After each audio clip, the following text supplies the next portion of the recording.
안녕하세요. 자동차 읽어주는 남자 이상입니다. 오늘은 여러분들께 링컨에서 새롭게 출시한 노틸러스 풀체인지의 시승기를 전해드릴까 하는데요. 저도 개인적으로 기대가 큰 모델이었습니다. 왜 그러냐면 일단 노틸러스는 이번에 풀체인지가 되면서 모든 부분을 다 바꿔버렸습니다. 껍데기 디자인은 물론이고요. 엔진도 다운사이징을 했고, 그리고 저를 포함해서 많은 분들이 기대하셨던 건 바로 이 48인치 실내 디스플레이입니다. 디스플레이가 웬만한 독일차, 국산차보다도 훨씬 더 커다랗고 정말 유니크한 멋을 보여주는 게 이번 이 노틸러스의 실내인데요. 그리고 이 차량의 크기, 몸집도 엄청 키웠습니다. 이 차량의 동급 모델로 보면 제네시스 GV70이나 BMW X3, 벤츠의 GLC 혹은 아우디 Q5 이런 모델들인데요. 크기, 재원상으로 봤을 때는 해당 모델들 중에서는 가장 큰 사이즈를 가지고 있고, 한 체급 위에 있는 GV80과 전장이라든지 휠베이스가 거의 동일합니다. 그렇기 때문에 이 동급에서는 가장 큰 사이즈를 가졌다라는 것이 이번 노틸러스 풀체인지의 또 특징입니다. 그래서 다양한 부분들이 궁금했었습니다. 그래서 디자인적으로 봤을 때, 영상으로 봤을 때는 상당히 멋지다, 기대가 되는 차량인데 실제로 타봤을 때도 과연 만족스러울까라고 상당한 기대를 하고 타고 있습니다. 이제 기대를 안 하고 탔을 때랑 기대를 하고 탔을 때가 또 느낌이 다르거든요, 차라는 게. 근데 일단 기대를 하고 이 차량을 타보고 있어요. 그래서 오늘 링컨 노틸러스 차량 같은 경우에는 포드 링컨 광교 전시장 김선재 주인님께서 차량을 지원해 주셨습니다. 그래서 오늘 리뷰를 보고 내가 링컨 노틸러스에 어느 정도 관심이 생겼다, 시승 한번 해보고 싶다라고 하면 김선재 주인님께 연락해 보셔서 상담 받아보시거나 시승해 보시면 친절하게 도움 주실 겁니다. 자, 그러면 저를 포함해서 많은 분들께서, 시청하시는 분들께서도 노틸러스는 어떤 차량일까라고 궁금증을 안고 아마 제 영상을 누르지 않으셨을까라고 생각이 드는데, 일단 노틸러스 운전석에 앉으면 여러 가지로 신선합니다. 일단 운전석 기준으로 말씀을 한번 드려보도록 할게요. 오늘은 파워트레인은 잠시 뒤로 밀어놓고 이 운전석 포지션에 대해서 먼저 말씀드리도록 하겠습니다. 첫 번째로 이 스티어링 휠 디자인이 상당히 독특해요. 더블 플랫 타입이라고 해서 상단과 하단이 모두 다 평평한 구조를 가지고 있어서 따로 헤드업 디스플레이가 없어요. 노틸러스는 헤드업 디스플레이가 없는데 그 계기판이 헤드업 디스플레이의 역할을 합니다. 그래서 이 핸들 너머로 계기판을 봐야 되기 때문에 핸들 위쪽이 이렇게 튀어나와 있는 게 아니라 평평하게 되어 있어요. 우리가 푸조 차량을 타보면 푸조도 이 더블 플랫 타입으로 되어 있습니다. 그래서 푸조도 마찬가지로 헤드업 디스플레이가 없고 핸들 너머로 계기판을 보는 방식으로 되어 있어요. 노틸러스도 그렇게 되어 있습니다. 그래서 노틸러스의 스티어링 휠 포지션은 가장 낮추는 포지션으로 타야 됩니다. 이게 다른 차량이랑은 조금 달라요. 다른 차량은 이 스티어링 휠 사이로, 이 너머로 계기판을 보는데 노틸러스는 이 위로 봐야 되기 때문에, 지금 제 포지션 보이시죠? 핸들을 가장 낮췄습니다. 더 안 내려가요. 지금 이 핸들은 전동으로 조절 가능한데 핸들을 내렸을 때 더 안 내려갑니다. 그래서 조금 밑으로 잡는다라는 느낌을 가지고 이 스티어링 휠을 잡아주시면 됩니다. 그래서 노틸러스는 헤드업 디스플레이가 따로 필요 없어요. 그냥 이 계기판이 헤드업 디스플레이 역할을 하는 거고요. 이 스티어링 휠 디자인도 그렇고 포지션도 다른 브랜드와는 차별화를 가지고 있고, 그리고 이 운전석 시트에 앉아보잖아요. 그렇게 되면 조금 되게 폭삭한, 이렇게 안정감 있게 이 안에 앉아있다는 느낌이 듭니다. 그래서 왜 그러지라고 생각을 해봤더니 이 벨트 라인이 있잖아요. 이 문의 높이가 일반 SUV보다는 좀 더 높습니다. 보통 SUV를 타면 요게 한 제 이 가슴 명치 정도 높이 혹은 좀 더 위에 있거든요. 근데 지금 보시는 것처럼 이렇게 쭉 올라가요. 이렇게 쭉 올라가는 라인으로 되어 있고, 요렇게 왔을 때 거의 제 목 정도에 있습니다. 이 벨트 라인이. 그래서 팔을 올리잖아요. 그러면은 굉장히 높이 올라갑니다. 그래서 이건 아무래도 이 디스플레이 위로 덮기 때문에 이렇게 올라간 것 같은데, 그래서 벨트 라인이 좀 되게 높이 있다라는 느낌을 받게 됩니다. 그래서 보통 스포츠카들이 이런 포지션으로 되어 있거든요. 그래서 약간 이렇게 폭삭한 앉아있다라는 느낌이 들게 되는데, 노틸러스의 시트 포지션도 그런 방식입니다. 지금 시트 같은 경우에는 제가 가장 낮췄어요. 가장 낮춘 위치가 요 정도고, 시트도 제일 낮췄고 요 스티어링 휠의 위치도 제일 낮춘 포지션으로 타고 있습니다. 그랬을 때 저는 딱 맞더라고요. 자, 그렇다면 많은 분들이 궁금해하셨을 이 48인치 디스플레이, 이 커브드 대화면, 파노라마 어떤 수식어를 붙여도 부족하지 않은 이 48인치 인테리어 디스플레이에서는 뭘 할 수 있냐라고 궁금해하실 것 같은데, 일단 이 정면에서는 현재 속도 그리고 반자율 주행을 사용했을 때 그와 관련된 기능들을 보여주게 됩니다. 그리고 주유 게이지라든지 온도라든지 경고등이 떴을 때 그런 거 보여주게 되어 있고, 그리고 그 바로 옆에는 지금 제가 아이폰을 쓰기 때문에 애플 카플레이를 연결했을 때 내비게이션, 그 T맵이 바로 나옵니다. 요 앞에 11.1인치에도 T맵이 나오긴 해요. 지금 켜보면 T맵이 나오거든요. 근데 여기는 조금 가까워서 한눈에 안 보이는데 저 멀리, 이게 꽤나 멀거든요. 여기 팔을 뻗어도 제 손가락이 안 닿습니다. 몸을 숙여도 안 닿아요. 꽤 멀리 있기 때문에 저도 정말 다양한 차를 타지만 그 어떤 차보다도 좀 멀리 있다라는 느낌을 받게 됩니다. 그래서 좀 멀리 있으니까 좀 한눈에 들어온다? 라는 그런 느낌을 받게 되고요. 그 옆에는 제가 미디어를 띄워놨고 그 옆에는 트리 컴퓨터를 띄워놨습니다. 그래서 이거는 다 커스터마이징이 가능해요. 지금은 제가 좋아하는 것들로 이렇게 만들어 놓은 거고, 뭐 시계를 넣는다든지 타이어 공기압을 넣는다든지 다양하게 커스터마이징이 가능합니다. 그래서 그거는 요 11.1인치에서 넣고 빼고가 가능하게끔 되어 있어요. 그래서 요 앞에 11.1인치는 터치가 되지만 저 뒤에 있는 48인치 디스플레이는 터치가 되지 않습니다. 그리고 많은 분들이 또 궁금해하실 뭐 유튜브나 넷플릭스나 다른 뭐 웨이브라든지 티빙 이런 게 나오나요? 그런 건 안 나옵니다. 딱 운전에 필요한 정보들, 뭐 내비게이션이라든지 뭐 트리 컴퓨터, 연비 이런 것들만 여기 띄울 수가 있게 되고, 뭐 유튜브라든지 OTT는 지원하지 않습니다. 이번에는 노틸러스 풀체인지의 주행 느낌에 대해서, 파워트레인에 대해서 말씀을 드려보도록 하겠습니다. 그리고 또 하나 말씀드리고 싶은 게 바로 이 사이드 미러입니다. 이 사이드 미러가 이 차량 크기에 비해서 좀 작아요. 그리고 뭐 국산차나 독일차 타보신 분들 아시겠지만 기본적으로 관광 미러가 적용돼 있어요. 점선으로 되어 있고 그 밖은 관광 미러로 되어 있는데 이 노틸러스는 사이드 미러가 그냥 다 평면입니다. 그래서 지금 제가 차선 명할 때 이렇게 봤잖아요. 이렇게 보고 또 숄더 체크까지 해야 됩니다. 그래서 이게 사각이 꽤 있어요. 사각지대가 꽤 있습니다. 요 사이드 미러가. 그래서 그 부분이 살짝 좀 아쉽다. 그래서 만약 노틸러스를 사면 이 사이드 미러는 당장 바꿔야 될 것 같아요. 그래서 이번 노틸러스는 풀 체인지가 되면서 파워트레인이 기존 6기통에서 4기통으로 다운사이징 했습니다. 그리고 순수 4기통 가솔린이에요. 따로 뭐 마일드 하이브리드가 탑재되진 않았습니다. 해외에서는 하이브리드 노틸러스가 있지만 국내에서는 지금 2.0 순수 가솔린 리저브 단일 트림으로 판매가 되고 있어요. 그래서 엔진이 4기통으로 다운사이징이 되면서 출력이 당연히 줄어들었습니다. 기존에는 333마력이었는데 현재는 252마력에 토크 38.0으로 출력이 줄어들었습니다. 그리고 변속기는 8단 자동 변속기가 적용되어 있습니다. 그래서 변속되는 느낌이라든지 초반 엑셀 리스폰스, 그리고 가속했을 때 반응, 이런 부분들을 말씀드리면 일단 엑셀 리스폰스는 생각보다는 조금 빠른 편입니다. 밟았을 때 좀 바로 반응하는 느낌이 있고요. 이렇게 밟으면 바로 반응합니다. 이렇게 엑셀을 쭉 밟고 브레이크를 밟았을 때 브레이크의 담력은 한 0.5초 정도, 반의 반박자 정도 늦게 타이밍이 들어오는 편입니다. 그래서 엑셀 반응은 좀 기민한 편인데요.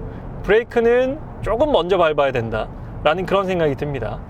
그렇다고 제동 성능이 떨어지는 것 같지는 않은데 약간 브레이크의 초반에 한 20%를 날려먹는 그런 느낌입니다. 그런데 요거는 조금 적응하면 그렇게 불편할 것 같진 않아요. 브레이크의 응답성이 조금 뒤늦게 온다라고 생각을 하고 브레이크를 미리 밟으면 뭐 제동 성능이 떨어진다라고 느껴질 것 같진 않습니다. 그냥 응답성이 느린 편이고, 네, 지금은 차가 좀 막히니까 링컨의 반자율 주행 한번 사용해 보도록 하겠습니다. 그래서 핸들 왼편에 있는 이 터치패드를 통해서 반자율 주행 바로 시작할 수가 있게끔 되어 있고, 현재 도로 흐름에 맞춰서 80km로 맞추고 이 링컨 노틸러스에게 운전을 맡겨보도록 하겠습니다. 차간 거리는 2단계, 3단계, 2단계로 맞춰놓고 운전을 맡겨보도록 할게요. 지금 도로 흐름이 좀 빨라져서 속도를 좀 더 올리겠습니다. 스티어링 휠에서 손을 떼지 마십시오라고 떠서 네, 지금 청각적으로 경고하죠. 그래서 다시 잡았습니다. 다시 잡아서 연장을 시켰고 좀 더 맡겨볼게요. 저도 링컨 차량을 오랜만에 타봐서 오랜만에 타보는 이 링컨의 어댑티브 크루즈 컨트롤은 어느 정도인지 궁금하거든요. 계속 맡겨보도록 하겠습니다. 안 잡으니까 잡으라고 뜨고, 네, 정전식은 아닌 것 같아요. 네, 터치했을 땐 연장이 안 되고 잡아서 살짝 이렇게 감압식, 이게 압력을 줘야만 연장이 되는 걸 보니까 정전식은 아닌 것 같습니다. 네, 지금은 도로 흐름이 좀 빠른 80km 정도. 지금 트럭이 갑자기 끼는데 스무스하게 제동을 했습니다. 지금 요 덤프 트럭이 갑자기 꼈는데 갑자기 끼는 상황에서도 부드럽게 제동을 했습니다. 이런 부분은 아주 매끄럽게, 지금도 요 포트홀 같은 게 있었는데 그런 걸 지날 때도 그렇게 차체가 많이 이렇게 움직이지 않았습니다. 그래서 이런 고속 구간에서 어댑티브 크루즈 컨트롤 썼을 때는 만족스러운 편인 것 같고요. 제가 잠시 후에 차량이 좀 더 막히면, 정말 막힐 때도 반자율 주행을 쓰시는 분들이 많이 계시기 때문에 그런 상황에서 한 번 더 사용해 보도록 하겠습니다. 이번에는 링컨 노틸러스로 방지턱 구간을 진입해 보도록 하겠습니다. 링컨 노틸러스에는 에어 서스펜션은 아닙니다. 그리고 휠이 기본적으로 리저브 트림 기준 21인치 휠이 적용되어 있어요. 국내에는 리저브 단일 트림으로 판매하기 때문에 이 21인치 휠 사이즈 하나만 선택이 가능합니다. 그래서 차량 크기 대비해서는 그렇게 커다란 휠은 아닌데 휠 자체만 놓고 보면 꽤나 커다란 휠이 들어가 있습니다. 그래서 21인치 휠에 에어 서스펜션이 없는 노틸러스의 승차감 한번 말씀드릴게요. 그래서 저는 개인적으로 링컨 하면 떠오르는 승차감이 막 단단하다거나 막 스포티한 승차감은 아니었습니다. 그래서 지금 방지턱 한번 넘어볼게요. 근데 생각보다 제가 생각하는 그 미국 차가 갖고 있는 승차감보다는 그래도 꽤나 좀 단단하게 잡아주는 느낌입니다. 이게 휠 사이즈가 커서 그런지 모르겠는데 원래 미국 차 하면 조금 낭창낭창하고 약간 이렇게 되게 부드러운 위아래로 이렇게 바운스가 큰 그런 승차감을 생각을 했었는데 지금 이 노틸러스 같은 경우에는 나름 독일차 같은 그런 느낌의 승차감을 보여주고 있습니다. 그래도 이 높은 방지턱에서는 조금 이 고저차가 커다랗다라는 느낌을 받게 되는데 생각보다는 여기서는 조금 이 방지턱을 넘을 때 상관없는데 지금 어떤 구간이었냐면 이 도로가 파여 있어서 불규칙하게 파여 있었습니다. 그래서 이렇게 차가 이렇게 움직이는 그런 구간이었는데 그런 구간을 만났을 때는 조금 이렇게 물렁물렁 이런 느낌이 살짝 들었습니다. 그래서 웬만한 조건에서는 독일차와 같은 그런 탄탄한 승차감을 보여주는데 방금처럼 좀 불규칙한 그런 노면이 있을 때는 바운스가 이렇게 움직이는 그런 느낌을 받았습니다. 그래서 아무래도 에어 서스펜션은 아니지만 21인치 휠이 기본적으로 들어가 있기 때문에 미국 차들이 갖고 있는 약간 그런 낭창낭창한 서스펜션이 어느 정도 상쇄되지 않았나. 큰 휠을 적용하면서 서스펜션이 좀 더 운전자 입장에서는 하드하다라고 느껴지는 느낌이 있는 것 같아요. 요즘에는 국산 차량 서스펜션도 많이 단단해졌고요. 그리고 많은 분들께서 독일 차에 대한 경험이 많아지셨기 때문에 이 정도 서스펜션이면 그래도 대부분 만족하시겠다라고 생각이 들었습니다. 그리고 이번에는 고속주행을 한번 해보도록 할게요. 이 차량의 출력이 다운사이징 되면서 좀 줄었잖아요. 252마력으로 줄었고 고속주행 시에 풍절음이나 이런 느낌 한번 말씀드릴 건데 지금 속도를 80km 이상으로 올렸더니 엔진이 굉장히 실키해졌습니다. 이게 시내 주행에서는 약간 엔진이 거친 느낌이었거든요. 근데 고속으로 좀 달리니까 엔진이 굉장히 부드럽다라는 느낌을 받고 있습니다. 지금 100km를 넘겼는데 이게 저속에서의 엔진 느낌이랑 고속에서의 엔진 느낌이 완전히 달라요. 이 저속에서는 소음이라기보다는 그냥 엔진 자체, 미국 차의 엔진 자체가 약간 좀 걸걸한 느낌이 있어요. 그게 4기통에서도 똑같이 좀 느껴졌었는데 지금 고속도로에 차를 올려서 쭉 속도를 내보니까 그런 걸걸한 느낌이 고속주행에서는 느껴지지 않습니다. 그리고 고속주행에서의 안정성이 꽤나 괜찮은 편이에요. 물론 독일차만큼 안정적이진 않다라고 느껴지곤 있는데 직진주행 성능에서는 뭔가 차가 쫙 깔린다라는 느낌을 받게 됩니다. 그래서 휠이 큰 것도 고속주행 시에 안정감이 느껴지는데 한몫하는 것 같아요. 그래서 252마력의 토크 38.0이라는 수치는 이 노틸러스를 밀어내는 데는 전혀 부족함이 없습니다. 저속에서는 확실히 좀 걸걸하던 이 엔진이 고속으로 올리니까 굉장히 매력적인데요. 확실히 미국 차는 막히는 도로보다는 이렇게 뻥 뚫려 있는 도로를 속도를 내면서 달릴 때 좀 더 매력적인 것 같아요. 지금 그냥 일반 모드로 달리고 있는데요. 느낌이 상당히 좋습니다. 그리고 고속주행 시에 소음이나 진동 이런 부분을 말씀드리면 지금 속도는 120km 정도에서 고속주행을 하고 있는데 풍절음은 생각보다 그렇게 크지 않습니다. 근데 이게 휠이 커서 그런지 하부에서 올라오는 노면 소음이 풍절음보다는 조금 더 느껴지는 부분이고 속도를 한 130km 넘기니까 그때부터는 살짝 풍절음이 들어옵니다. A필러 각도가 조금 눕혀져 있어서 그런지 고속주행을 하더라도 풍절음이 생각보다 그렇게 크게 들어오는 것 같진 않아요. 그리고 노틸러스 역시나 다양한 드라이브 모드를 지원합니다. 지금 제가 계속해서 일반 모드로 주행을 했었고 노틸러스도 스포츠 모드가 있거든요. 익사이트라는 모드가 있는데 익사이트 모드로 바꿔서 주행을 한번 해볼게요. 그랬을 때는 같은 압력으로 엑셀을 밟았을 때 확실히 치고 나가는 이 가속도의 느낌은 훨씬 더 기민해졌습니다. 오, RPM이 올라가는 이 범위도 훨씬 더 높아졌고, 서스펜션도 조금 하드해진 것 같긴 해요.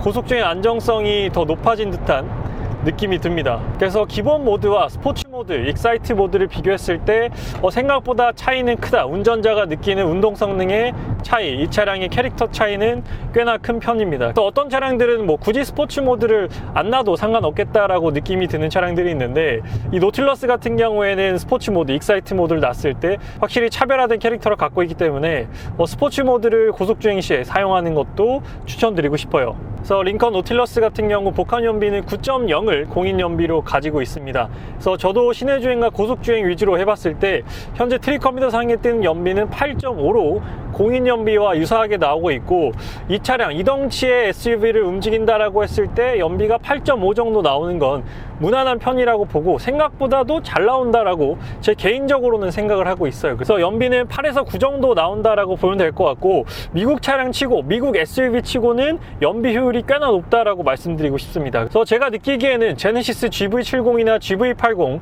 2.5 터보나 3.5 터보보다는 연비 부분에서는 조금 더 우위에 있다라고 말씀드리고 싶습니다.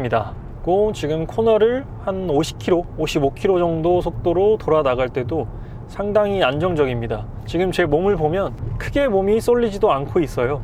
그래서 코너링 성능도 이만하면 이 정도 크기의 SUV가 아주 매끄럽게 돌아 나간다라고 생각이 들고, 스티어링 휠 직경이 굉장히 작습니다. 성인 남자 손가락으로 두 뼘이 채 안 되는 직경을 갖고 있기 때문에 이 핸들을 돌릴 때의 느낌도 꽤나 편합니다. 그리고 지금 다시 통행량이 많아졌기 때문에 이 스마트 크루즈 컨트롤을 다시 사용해 보도록 하겠습니다. 가다 서다 막히는 구간에서 크루즈 컨트롤을 한 번 더 사용해 보도록 할게요. 앞차와 차간 거리는 2단계로 하고 사용해 보도록 하겠습니다. 지금 속도가 쓱 줄었어요. 줄어서 부드럽게 속도를 줄였고, 도로 흐름에 맞춰서 속도를 유지하고 있습니다. 그리고 여기 있는 센터 패시아 쪽, 센터 콘솔 쪽 버튼들을 한번 말씀을 드리면, 일단 에어컨이나 히터 관련된 공조는 다 터치 디스플레이 안에 있습니다. 이 하단에 물리적 버튼이 있지만 이 하단에 있는 버튼들은 기어 변속이 이 피아노 건반처럼 누르는 방식으로 되어 있기 때문에 이 기어 변속 버튼들이 밑에 있고, 이 다이얼이 크리스탈로 되게 크고 고급스럽게 되어 있는데, 이 다이얼은 볼륨 조절만 가능하게끔 되어 있습니다. BMW나 아우디 MMI처럼 이 컨트롤러가 아니라 그냥 이 볼륨 조절만 가능하게끔 되어 있고, 비상등, 카메라, 그리고 주차 센서와 관련된 그런 아날로그 버튼들이 있습니다. 그래서 대부분의 기능들은 11.1인치 디스플레이 안에서 터치로 조작을 해야 된다라고 기억하시면 돼요. 그리고 이 앰비언트 라이트도 굉장히 색다릅니다. 보통 우리가 생각하는 앰비언트 라이트는 이렇게 대시보드를 기준으로 일자로 쭉 뻗어 있는 그런 앰비언트 라이트를 생각을 하는데, 이 도어 패널 쪽에 앰비언트 라이트가 들어가 있고, 그리고 손으로 만져보면 이 패널 쪽에 이렇게 굴곡이 지어져 있어요. 그래서 되게 입체적인 느낌이고, 디자인적으로 봤을 때는 약간 파도 치는 느낌인 것 같기도 하고, 그리고 지하주차장이나 어두울 때 이 앰비언트 라이트를 보게 되면 마치 은하수에 펼쳐져 있는 별들이 반짝반짝거리는 그런 느낌의 앰비언트 라이트를 가지고 있습니다. 그래서 이 앰비언트 라이트도 노틸러스만의 그런 특별함을 가지고 있는 것 같아요. 그래서 지금 계속해서 노틸러스가 주행을 하고 있습니다. 속도를 내고 줄이고 아주 매끄럽게 진행을 하고 있어요. 지금 이 앞에 티볼리가 가까운 곳에서 낄 것 같아요. 이것을 인지하는지 보겠습니다. 티볼리가 가까운 구간에서 끼는 것도 인지를 했어요. 아마 이 카메라에 잡혔을 텐데, 요런 거 끼는 것까지도 스무스하게 인지를 했고, 티볼리가 없어지면서 공간이 좀 뜨는데 그때 훅 하면서 가속하지 않습니다. 운전자가 훅 가속을 해서 기분이 나쁘다 라고 느껴지지 않을 정도로 앞에 차가 없어졌고 앞에 공간이 넓었음에도 아주 부드럽게 가속을 해주고 있어요. 그리고 링컨 차량들에서 또 빼놓을 수 없는 부분이 바로 제가 앉아있는 이 시트입니다. 시트가 무려 24방향으로 조절이 가능해요. 그래서 어깨, 허리, 등, 허벅지 양쪽 부분, 그리고 제 허벅지 아래쪽을 양쪽 다 다르게까지 조절이 가능할 정도로 24방향으로 조절이 가능하기 때문에 이 시트가 주는 편안함이 정말로 높습니다. 그건 뒷좌석 시트도 마찬가지예요. 뒷좌석도 이 디자인 자체가 되게 이렇게 감싸주는 구조로 되어 있기 때문에 뒷좌석 시트도 편안한 부분이고, 이 앞좌석 시트는 마사지까지 지원이 됩니다. 이 차량 가격이 7,740만 원이거든요. 근데 7천만 원대 마사지 시트까지 되고 시트를 무려 24방향으로 조절 가능한 그런 차량은 이 노틸러스밖에 없을 겁니다. 그리고 이 노틸러스에는 레벨 울티마 오디오가 들어가 있습니다. 이 링컨 브랜드와 레벨사의 오디오는 꽤나 오랜 시간 협업을 해왔었는데요. 이 노틸러스에도 레벨 울티마 3D 오디오가 적용이 됩니다. 그래서 오디오가 무려 28개나 들어가 있어요. 그래서 지금 제 보시는 머리 위에도 오디오가 들어가 있고, 곳곳에 오디오가 들어가 있고, 이런 오디오 커버도 정말 고급스럽게 되어 있습니다. 사실 저를 포함해서 영상을 시청하시는 분들께서 미국 차 하면 옵션이 좀 떨어져, 인테리어가 좀 후져, 이렇게 생각을 하셨을 텐데, 그런 부분이 이번 노틸러스를 통해서 많이 개선됐다, 많이가 아니라 뭐 필요 이상으로 개선됐다 라고 말씀드릴 수 있을 것 같습니다. 뭐 무선 애플 카플레이는 물론이고요, 48인치 디스플레이, 마사지 시트부터 레벨 울티마 오디오, 이건 동급에서 크기만 커진 게 아니라 옵션적으로도 상당히 강화를 많이 했다 라고 생각이 듭니다. 그래서 이렇게 옵션을 넣고 7,740만 원을 받을 수가 있나? 라고 생각이 들 정도로 좀 놀라운 부분이고, 물론 엔진을 6기통에서 4기통으로 다운사이징은 했지만 다른 브랜드들도 지금 대부분 요급은 4기통을 쓰고 있기 때문에 그게 크게 노틸러스를 선택하는 데 있어서 문제가 될 것 같지는 않습니다. 만약에 또 6기통으로 나왔으면 시대가 어느 시대인데 6기통 가솔린이냐, 뭐 세금이랑 이런 또 얘기가 당연히 나왔을 거예요. 그래서 요즘 트렌드에 맞게끔 4기통으로 다운사이징해서 냈고, 하이브리드가 나왔었으면 더 좋았겠지만 하이브리드가 없다라는 건 좀 아쉬운 부분이에요. 그래서 미국 차를 타보면 대부분 이 엔진과 미션의 조합이 좀 느슨하다, 좀 이렇게 체결감이 좋다라고 느껴지진 않았는데, 그런 부분은 이 노틸러스에서는 많이 개선이 된 것 같습니다. 확실히 우리가 독일 차를 탔을 때처럼 막 이렇게 잘 맞물려 있다, 막 체결감이 좋다, 직결감이 좋다라고 말씀드릴 수는 없습니다. 이 노틸러스의 엔진과 미션의 조합, 그리고 실제로 주행해 봤을 때 그 느낌은 독일 차의 느낌까지는 아니에요. 그런데 과거 미국 차에 비해서 뭐 포드 익스플로러라든지 이전의 노틸러스나 이전 세대 링컨 모델들과 비교해 봤을 때 이런 부분에서는 훨씬 더 개선이 많이 되었다라고 말씀드리고 싶어요. 뭐 미션 반응도 나쁘지 않은 편입니다. 뭐 촘촘하게 기어비가 세팅되어 있는 것 같지는 않은데 좀 그래도 느슨한 편입니다. 독일 차랑 비교해 보면 약간 느슨한 편인데, 이 미션 느낌으로만 본다면 BMW 느낌은 아니고요, 벤츠 느낌에 좀 더 가깝습니다. 좀 더 편안하고 느긋하게 세팅되어 있는 느낌이에요. 그래서 링컨 노틸러스는 스포티함에 초점이 맞춰진 차는 결코 아닙니다.